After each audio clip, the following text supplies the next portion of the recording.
નમસ્કાર વિદ્યાર્થીઓ, સ્માર્ટ એજ્યુકેશનમાં આપ સૌનું સ્વાગત છે. આજે આપણે જોઈશું યુનિટ 1 અને એની અંદર જે આપણું રીડ છે એમાં સીતાપુર લાઇટ વિશે ચર્ચા કરીશું. તો ચાલો જોઈએ સીતાપુર લાઇટ વિશેનું માહિતી. In rural Uttar Pradesh, rural નો મતલબ થાય ગ્રામીણ, તો ગ્રામીણ ઉત્તર પ્રદેશમાં ઓવર 60%, 60% પણ વધુ ઓફ હાઉસહોલ્ડ, હાઉસહોલ્ડ નો મતલબ થાય ઘર, હાઉસહોલ્ડ એટલે ઘરો, હાઉસહોલ્ડ્સ ઘરો આર વિધાઉટ પાવર, જ્યાં પાવર ન હતો, જ્યાં લાઇટ ની હતી, ઇલેક્ટ્રિસિટી ની હતી. અહીંયા પાવર, લાઇટ આ બધાનો મતલબ આપણે ઇલેક્ટ્રિસિટી કરીશું. સીતાપુર ડિસ્ટ્રિક્ટ ઇઝ વન સચ પ્લેસ. સીતાપુર ડિસ્ટ્રિક્ટ જિલ્લો એવો એક જગ્યા હતી, સચ નો મતલબ થાય એવો કે તેવો, એવો, ઇઝ વન સચ પ્લેસ એવી એક જગ્યા હતી વિથ નો પાવર. તો સીતાપુર ડિસ્ટ્રિક્ટ પણ એવી જ એક જગ્યા હતી જ્યાં પાવર હતો નહીં. A small social enterprise call Mera Gaon power, that means MGP, શોર્ટમાં આપણે એનું લખ્યું છે MGP. A small social enterprise, એક નાની સામાજિક એન્ટરપ્રાઇઝ, એન્ટરપ્રાઇઝ એટલે આપણે સંસ્થા, એવી એક સંસ્થા હતી. કોલ એનું નામ હતું, કોલ એટલે નામ હતું એનું Mera Gaon power, Mera Gaon power, MGP. Is trying to change things, is trying to change things. એ બધી વસ્તુઓ બદલવા માંગતી હતી, એ પરિસ્થિતિ બદલવા માંગતી હતી. દે આર પુટિંગ એટલે મૂકવું કે મૂકી રહ્યા છે, પુટ એટલે મૂકવું, પણ અહીંયા પુટિંગ એટલે મૂકી રહ્યા છે. They are putting to solar panels at a time. એક જ સમયે તેઓ 2 સોલર પેનલ મૂકી રહ્યા છે. In just over a year, કે એક વર્ષની અંદર જ, માત્ર એક વર્ષની અંદર એમજીપી મીન્સ મેરા ગાંવ પાવર, એ સંસ્થા હેઝ કનેક્ટેડ એટલે જોડી દીધું છે, હેઝ કનેક્ટેડ એટલે જોડવું, more than 3500 customers to solar power mini grids at village level. એમણે 3500 કસ્ટમર્સ એટલે કે ગ્રાહકોને જોડ્યા છે સોલર પાવર મિની ગ્રીડ્સ થી. સોલર પાવર મિની ગ્રીડ્સ થી, મિની ગ્રીડ્સ એટલે આખું એક યુનિટ જેમાં સોલર પાવર લગાવવામાં આવે, બરાબર, એટ અ વિલેજ લેવલ, અને એ પણ ગામડાના લેવલે, બરાબર, ગામડાના સ્તરે. વિલેજ બાય વિલેજ, દરેક ગામે અને ગામે એમજીપી ઇઝ બિલ્ડિંગ એટલે બનાવવું કે બનાવવું કે બાંધવું, પણ અહીંયા બનાવવું. Building a network of low cost solar microgrids. તો એમજીપી દરેક ગામે ને ગામે એક લો કોસ્ટ એટલે એની પડતર કિંમત, જેને આપણે પક્કી કેવું કે શોર્ટમાં કહેતા હતા જ્યારે નાના હતા, ત્યારે આપણે ભણતા હતા ત્યારે. તો કોસ્ટ એટલે અહીંયા એનો ભાવ પણ કહી શકાય કે ખર્ચો, એ પણ કહી શકાય. તો MGP is building a network, એક એવું નેટવર્ક બનાવી રહી હતી of low cost solar microgrids, કે જેમાં લો કોસ્ટ, ખૂબ ઓછો ખર્ચો થાય એવું માઇક્રોગ્રિડ્સ હતું. ધેટ પ્રોવાઇડ, કે જે આપણને આપે છે, પ્રોવાઇડ એટલે આપવું, પ્રોવાઇડ એટલે આપવું, પ્રોવાઇડ કરે છે. Provide 2 LED lights, 2 LED lights આપે છે, અને મોબાઈલ ચાર્જિંગ પોઈન્ટ્સ, 2 એલઈડી આપે છે, 2 એલઈડી લાઇટ્સ આપે છે, અને મોબાઈલ ચાર્જિંગ પોઈન્ટ્સ પણ આપે છે. ટુ ઓલ પેઇંગ હાઉસ, કે જેટલા પણ ઘરે કનેક્ટેડ થયા છે અને જે લોકો પૈસા આપી રહ્યા છે, એ બધા ઘર, ઓલ પેઇંગ એટલે જે લોકો પૈસા ચૂકવી રહ્યા છે તે બધા ઘર, પેઇંગ હાઉસહોલ્ડ્સ એવા બધા ઘરો, at a cost of 25 rupees per week, 25 રૂપિયા, માત્ર 25 રૂપિયા આખા અઠવાડિયાના માત્ર 25 રૂપિયા, ને એ 25 રૂપિયામાં 2 એલઈડી લાઇટ્સ અને એક મોબાઈલ ચાર્જિંગ પોઈન્ટ્સ પણ આપે છે, આખા અઠવાડિયાના 25 રૂપિયા. એટલે તમે વિચાર કરો કે એક દિવસના કેટલા થશે, બરાબર? 6 વડે ભાગશો તો તમને ખબર પડશે, 7 વડે ભાગશો તો ખબર પડશે, બરાબર? એક અઠવાડિયામાં. That is cheaper than kerosene. Then that is cheaper. Cheaper એટલે સસ્તું. શું આવે? સસ્તું. ચીપર એટલે નીચી જાતિનું પણ થાય કે નીચી કક્ષાનું પણ થાય, પણ અહીંયા એનાથી સસ્તું. That is cheaper than kerosene. Kerosene કરતા પણ એ સસ્તું છે. Which can cost almost double across a month. જેનો કોસ્ટ કે જેનો ખર્ચો અહીંયા કોસ્ટ આપણે ખર્ચો તરીકે પણ લઈ શકીએ. અહીંયા પણ આ કોસ્ટ તમે ખર્ચો તરીકે લઈ શકો કે જેનો ખર્ચો ખૂબ જ ઓછો છે, ઓલમોસ્ટ ખૂબ જ ઓછો છે, પરંતુ કેરોસીનનો ખર્ચો આખા મહિનામાં ડબલ થઈ જાય છે, બરાબર? Kerosene which can cost almost double. કેરોસીનનો ખર્ચો એ ઓલમોસ્ટ ડબલ થઈ જાય છે આના કરતા. એટલે સમજો કે એક વીકના 25 રૂપિયા એટલે 4 વીકના 100 રૂપિયા એટલે આખા મહિનાના 100 રૂપિયા જ આમાં જાય આપણા સોલર પાવરમાં. જ્યારે કેરોસીન આપણને એનાથી ડબલ ભાવ એટલે 200 રૂપિયાનું થઈ જાય. 200 રૂપિયાનું કેરોસીન વપરાઈ જાય, બરાબર? ને આજે આપણા ગુજરાતની જો આપણે વાત કરીએ તો ગુજરાતની અંદર કેરોસીન સ્ટેટ જાહેર છે. એટલે આપણે ત્યાં કોઈ જગ્યાએ કેરોસીન હવે જાહેરમાં મળતું નથી, જે પહેલા મળતું હતું. ને આપણે કેરોસીનનો બળતણ તરીકે ઉપયોગ કરતા હતા આપણા ગેસ સ્ટવમાં, બરાબર? પણ હવે તો કેરોસીન મળતું જ નથી, બધી જગ્યાએ બંધ થઈ ગયું છે. ને આપણે ઉપયોગ પણ નથી કરતા, કેમ કે એલપીજી ગેસ સિલિન્ડર આપણને મળી રહ્યા છે અને ઇલેક્ટ્રિક પણ આપણે ઉપયોગ કરી રહ્યા છે ઘણી જગ્યાએ, એટલા માટે, બરાબર? તો ત્યાં કેરોસીન મળતું હતું તો કેરોસીનનો ખર્ચો પણ ડબલ થઈ ગયો છે, ઓલમોસ્ટ ડબલ આનાથી થઈ જાય સોલર પાવર ગ્રીડ કરતા. Solar power as a smokeless source of light. હવે સોલર પાવર છે એ સ્મોકલેસ. સ્મોક એટલે ધુમાડો ને લેસ એટલે એના વિનાનું. સ્મોક એટલે ધુમાડો. તો ધુમાડા વિનાનો એક સોર્સ ઓફ લાઇટ છે, લાઇટનો સ્ત્રોત છે, પ્રકાશનો એક સ્ત્રોત છે કે ઇલેક્ટ્રિસિટી જે એવો સ્ત્રોત છે જે સ્મોકલેસ છે, જેમાં કોઈ ધુમાડો થતો નથી. Comes with added benefit. અને એ પણ આવે છે બેનિફિટની સાથે. બેનિફિટનો મતલબ થાય ફાયદાઓ. બેનિફિટ એટલે ફાયદાઓ. Comes with added benefit. એમાં ઉમેરેલા બેનિફિટની સાથે આપણી પાસે આવે છે કસ્ટમર હેલ્થ. શાના માટે? Customer health. આપણા હેલ્થને કોઈ નુકસાન થતું નથી. હેલ્થને કોઈ નુકસાન થતું નથી. આપણે જો પહેલા આપણે તો ફાનસ ઉપયોગ કરતા હતા, તો ફાનસના કારણે આપણા રૂમની અંદર ધુમાડો સર્જન થાય ને એ ધુમાડો આપણા સ્વાસ્થ્ય માટે નુકસાનકારક છે, બરાબર? પરંતુ આ એક એવી લાઇટ છે કે કમ્સ વિથ બેનિફિટ. બેનિફિટની સાથે આવે છે, જેમાં કસ્ટમરના હેલ્થને કોઈ નુકસાન થતું નથી. Next paragraph. Installing a microgrid is a grand event in the village. Installing એટલે બેસાડવું કે ગોઠવવું કે પછી જે લગાવવું, માઇક્રોગ્રીડ લગાવવી, એ જે કામ કરવું એને ઇન્સ્ટોલિંગ કહેવાય. Installing microgrids is a grand event. એક મોટો ઇવેન્ટ બની જતો, બરાબર? જ્યારે અત્યારે તમે ઘણા લોકોને જોયા હશે કે જે જીસીબી નું કોઈ કામ ચાલતું હોય, બરાબર, જેનાથી કઈ ખોટકામ થતું હોય બધા જોવા માટે ભેગા થઈ જાય. તો તેવી જ રીતે અહીંયા પણ માઇક્રોગ્રીડ્સ લગાવવામાં આવતું હતું, તો ત્યારે બધા ગામના લોકો ભેગા થઈ જાય, એક ગ્રેન્ડ ઇવેન્ટ બનતો હતો, પ્રસંગ એક મોટો બની જતો હતો in the village. And everyone gets involve. ને બધા ઇન્વોલ્વ થઈ જાય. Everyone gets involve. એમાં બધા જ સહકાર આપતા હતા. In the village of Damdampura. In the village of Damdampura. Damdampura ગામની વાત કરીએ તો દમદમપુરા ગામની અંદર the team maps the village houses by house beneath the scorching midday sun. જોજો, ધ્યાનથી જોજો વાક્ય. The team maps. maps એટલે શોધવું, ગોઠવવું કે કયા ઘરથી કયા ઘર સુધી લઈ જવું. તો team maps the village house by house. ગામના અંદરનું ઘરે ઘરે જેને મેપ કરતા હતા, બધું ગણતરી કરતા હતા, ધ્યાનમાં લેતા હતા. beneath the scorching નો મતલબ થાય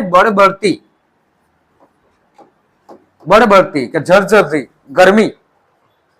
સ્કોર્ચિંગ મિડડે સન મિડ ડે સન, બપોરનો જે તાપ હોય તો એકદમ મિડ ડે બપોરના સમયમાં સૂર્યની વચ્ચે they પણ સ્કોચિંગ એટલે બળબળતી જળજળતી ગરમીના વચ્ચે એ લોકો ઘર ભાઈ મેપ કરતા હતા અને કામ કરતા હતા. Working out where to place the wire, working out એટલે કામ કરી રહ્યા, where to place each wire કે દરેક વાયર કઈ જગ્યાએ મૂકો તેના માટે કામ કરી રહ્યા હતા. As two connect the customer to the power source કે કસ્ટમરને પાવર સોર્સ આપવા માટે એ લોકો આટલી બળબળતી જળજળતી ગરમીની અંદર પણ એક વાયર ક્યાંથી ક્યાં મૂકવો તેના માટે ખૂબ મહેનતથી કામ કરી રહ્યા હતા. Some household join in while others look on. Some householders છે. Some householders join. ઘણા ઘરના જે સભ્યો છે, હોલ્ડર્સ નો મતલબ થાય સભ્ય કે ઘરમાં રહેતા લોકો. Some householders join in while, ઘણા join in કરતા. while નો મતલબ થાય જ્યારે ત્યારે. શું મતલબ થાય? જ્યારે કે ત્યારે. પણ એ જ સમયે કોઈ બીજી કામ થતું હોય, એક જ સમયે બે કામ થતા હોય ત્યારે આપણે while નો ઉપયોગ કરી શકીએ. બરાબર? જેમ કે તમે ચાલતા ચાલતા કંઈક ખાતા હોય, બરાબર, તો એ શબ્દનો જ્યારે વર્ણન કરવું હોય અંગ્રેજીમાં, એક ક્રિયા ચાલતી હોય એની અંદર બીજી પણ ક્રિયા થતી હોય સાથે, તો while નો શબ્દનો ઉપયોગ થાય. એવી જ રીતે સમ હાઉસહોલ્ડ જોઈન ઇન, ઘણા એમાં મદદ કરી રહ્યા હતા. while others look on, તો બીજા બધા જોયા કરતા હતા. જ્યારે બીજા બધા જોયા કરતા હતા, જ્યારે ત્યારે બીજા બધા જોયા કરતા હતા. calling out orders, બરાબર, કોઈ કામ થતું ને ત્યારે આપણે કે એ ભાઈ આ લાવ, પેલું લાવ, આ વાયર આપ, તો એકબીજાનો ઓર્ડર આપે. તો તેમ calling out orders, ઓર્ડર આપતા હતા. or watching the curious proceeding wide eyed, અને or ક્યાં તો પછી અથવા તો વોચિંગ ધ ક્યુરિયસ નો મતલબ થાય જિજ્ઞાસાથી. શું થાય? ક્યુરિયસ એટલે કે જિજ્ઞાસાથી. જિજ્ઞાસા, જોવાની ખૂબ જ ઈચ્છા કે શું થશે હવે, તો એને કહેવાય કે આગળ શું થશે, ક્યુરિયસલી. તો ક્યુરિયસ પ્રોસીડિંગ વાઇડ આઈડ, ખુલ્લી પહોળી આંખો કરીને તેઓ હવે આગળ શું કરી રહ્યા છે તે જોઈ રહ્યા હતા. આગળ શું થશે એ બધું જોઈ રહ્યા હતા. Next paragraph. The roof of sturdy નો મતલબ થાય મજબૂત. શું થાય? મજબૂત. ધ રૂફ ઓફ સ્ટડી કે રૂફ એટલે એની છત. રૂફ નો મતલબ શું થાય? છત, કે જેની છત એકદમ મજબૂત હોય, સ્ટડી હોય. બ્રિક વોલ્ડ હોમ, અને ઘર પાછું દિવાલમાં ઈટ નાખેલી હોય. બ્રિક વોલ, ઈટથી બનાવેલું ઘર હોય, બરાબર. જૂના ઘર હોય જેમાં ઈટનો ઉપયોગ ના કરતા હતા, આપણે માટીનો ઉપયોગ કરતા હતા. તો brick wall home in each village is always chosen, એ જ હંમેશા પસંદ કરવામાં આવતું હતું. ચૂઝ એટલે પસંદ કરવું. As the site for the panel, panel લગાવવા માટે એક જે દિવાલ પાકી હોય, ઈટથી બનેલી દિવાલ હોય અને ઉપરનો છત એકદમ મજબૂત હોય, એવું ઘર પસંદ કરવામાં આવતું હતું. એન્ડ ધ બેટરી, અને બેટરી માટે પણ એ જ ઘર પસંદ કરવામાં આવતું હતું. Ejaz, one of the companies first electrician. Ejaz જે કંપનીનો સૌથી પહેલો ઇલેક્ટ્રિશિયન હતો, to be recruited from the local district, એની ભરતી કરવામાં આવી હતી. રિક્રુટ નો મતલબ થાય ભરતી કરવી, ભરતી કરી હતી. એ ઇલેક્ટ્રિશિયનની ભરતી કરી હતી ફ્રોમ ધ લોકલ ડિસ્ટ્રિક્ટ, એક લોકલ ડિસ્ટ્રિક્ટમાંથી, ડિસ્ટ્રિક્ટ બ્લોક ઓફ રેહુઝાથી એની ભરતી કરી હતી. જે લોકલ ડિસ્ટ્રિક્ટ છે ત્યાંથી જ એની ભરતી કરવામાં આવી હતી. એટલે આ જે એમજીપી હતી એ લોકલ ઇલેક્ટ્રિશિયન્સને પણ કામ આપતી હતી. ઇન્સ્ટોલ કરી રહ્યા હતા. Install the panel in the southerly, આને શું વંચાય?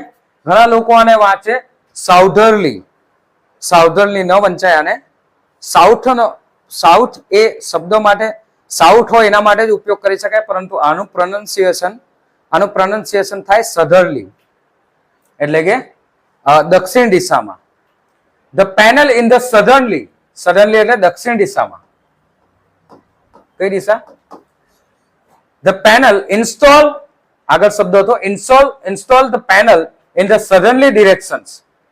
દક્ષિણની દિશામાં એ લોકો આ પેનલનું ડિરેક્શન્સ રાખતા હતા to capture as much sunlight as possible, કે જેટલી પણ સનલાઇટ, સૂર્યનો પ્રકાશ જેટલો વધુમાં વધુ મળે તેવી દિશામાં, એટલે કે દક્ષિણ દિશામાં એ લોકો આ પેનલ રાખતા હતા. હવે ઇન્વર્ટેડ કોમા છે, ધેટ મીન્સ કે અહીંયા કોઈ સેન્ટેન્સ બોલી રહ્યું છે. વી આર, હવે જોજો અહીંયા આર શોર્ટમાં લખ્યું છે. વી આર કે વી વર બંને કરી શકાય. We are saving our environment with these lights, કે અમે આ લાઇટ્સ થી, we are saving our environment. Saving એટલે બચાવવું, સેવિંગ એટલે બચાવવું, બરાબર. We are saving our environment, environment અમે અમારું પર્યાવરણ બચાવી રહ્યા છે. વિથ ધીસ લાઇટ્સ, આ લાઇટ થી અમે અમારું પર્યાવરણ બચાવી રહ્યા છે. And there is no pollution in our homes either, ને અમારા ઘરમાં પણ હવે તો પોલ્યુશન પણ નથી. અમે પર્યાવરણ પણ બચાવી રહ્યા છે ને અમારા ઘરમાં હવે પ્રદૂષણ પણ નથી. સેઝ એટલે કે બોલ્યા અ ફાર્મર્સ ફ્રોમ ધ વિલેજ. તો ગામમાંથી એક ફાર્મર્સ હતા, ખેડૂત હતા, જે આવું બોલ્યા કે અમે અમારું પર્યાવરણ પણ બચાવી રહ્યા છે અને સાથે સાથે અમે અમારા ઘરમાં પ્રદૂષણ પણ નથી થઈ રહ્યું, એવું ભાઈ બોલે છે. ન્યૂ બિઝનેસીસ આર, આ પણ કોઈ સેન્ટેન્સ બોલે છે એટલે ઇન્વર્ટેડ કોમાની અંદર છે. New businesses are starting to emerge amongst customers too, કે ન્યૂ બિઝનેસ, નવા નવા ધંધાઓ ચાલુ થઈ રહ્યા છે, નવા નવા કામ ચાલુ થઈ રહ્યા છે. સ્ટાર્ટિંગ ટુ ઇમર્જ, એમાંથી ઉભરી રહ્યા છે. અમોંગસ્ટ કસ્ટમર ટુ, કે અમારા જે કસ્ટમર્સ છે એ લોકો નવા નવા કામ ધંધા ચાલુ કરી રહ્યા છે. સેઝ અનધર, બીજો એક ફાર્મર બોલ્યો. સેઝ અનધર, અનધર એટલે બીજો એક ફાર્મર, અનધર બીજો એક, કે બીજો એક બોલ્યો, એટલે આપણે એવું સમજીએ કે બીજો એક ફાર્મર, બીજો એક ખેડૂત બોલ્યો. બીજું કોઈ અહીંયા બોલે છે. ઇન વન વિલેજ, એક ગામમાં તો customer are using light to view saris by night. એક ગામમાં કસ્ટમર્સ, ગ્રાહકો, આર યુઝિંગ લાઇટ, એ લાઇટનો ઉપયોગ કરી રહ્યા હતા. વેવિંગ સારીઝ, સાડી બનાવી રહ્યા હતા પહેરવાની, જે સ્ત્રીઓ પહેરે છે એ સાડી બનાવવાનું કે સાડી વણવાનું, વીવ એટલે વણવું, વીવ એટલે વણવું, તો સાડી વણવાનું કામ કરી રહ્યા હતા, તે પણ રાત્રે. ઇન અનધર, બીજા કોઈ એક ગામમાં, one man now has a night business making plastic table cloth, કે one man now has a night business, એનો એક રાત્રિનો એક ધંધો એને બનાવી દીધો. Making plastic table cloth, table cloth એટલે આપણે જે ટેબલની ઉપર પાથરવાનું, ઉપર આપણે પાથરીએ એવું કોઈ કાપડ આવે તો એને કહેવાય ટેબલ ક્લોથ, બરાબર.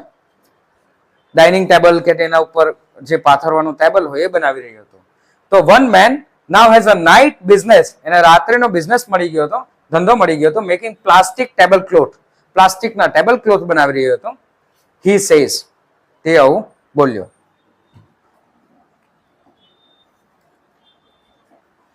It is nice to have light. It is nice to have light, કે લાઇટ હોવું ઘણું સારું છે. While we cook, આપણે જ્યારે કંઈ રાંધતા હોઈએ તો લાઇટ હોવી ઘણું સારું છે.